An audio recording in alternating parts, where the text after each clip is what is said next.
মরিচ, হলুদ, লবণ পানি দিয়ে একটু মিশিয়ে গুলে নিছি। এগুলো বাটা মশলায় গ্রাইন্ড করবে, বাটা মশলার স্বাদ হবে এইভাবে গুলে নিলে।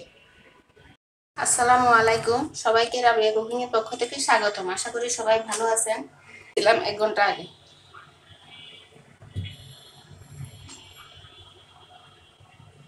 জিরা ধনিয়ার গুঁড়া দিব,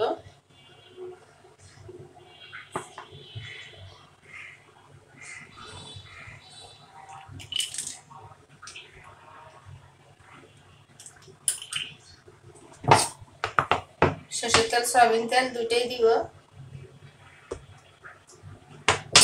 এখন মেখে নিব।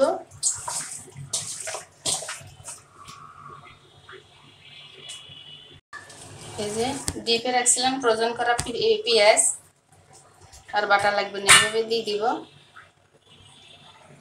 আর মশলা মাখা এই মশলা ধোয়া পানিতে বাটা ধোয়া পানিটা দিয়ে দিব।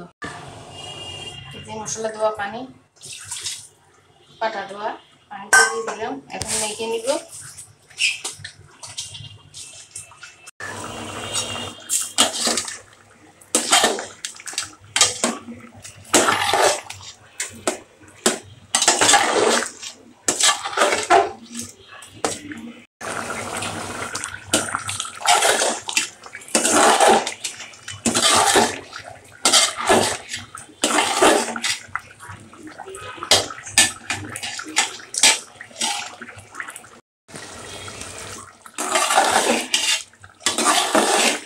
মুরগি কষিয়েছে, কষানো হয়ে গেছে। মানে এইগুলোর সাথে পটল আলুর সাথে আরো কষানো হবে।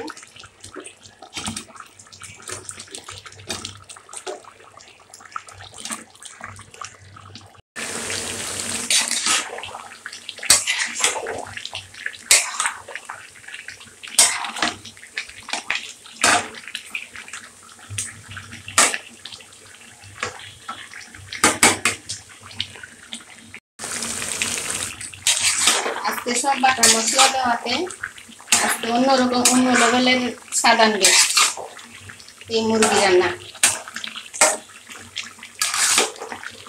ফাটাফাটি মজা হবে।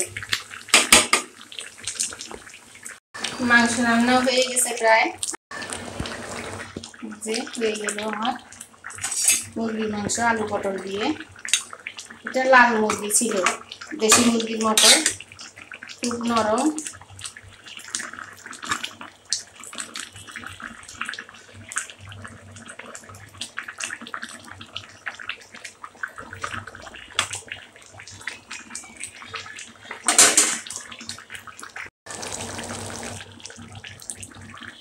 এইভাবে ট্রাই করে দেখবেন, আশা করি ভালো লাগবে, ভালো লেগেছে। আর যদি ভালো লেগে থাকে লাইক কমেন্ট শেয়ার দিয়ে সাবস্ক্রাইব করে পাশে থাকবেন। প্লিজ আমার চ্যানেলটা সাবস্ক্রাইব করবেন সবাই। সবাই খুব বেশি ভালো থাকবেন। আল্লাহ হাফেজ, আসসালামু আলাইকুম।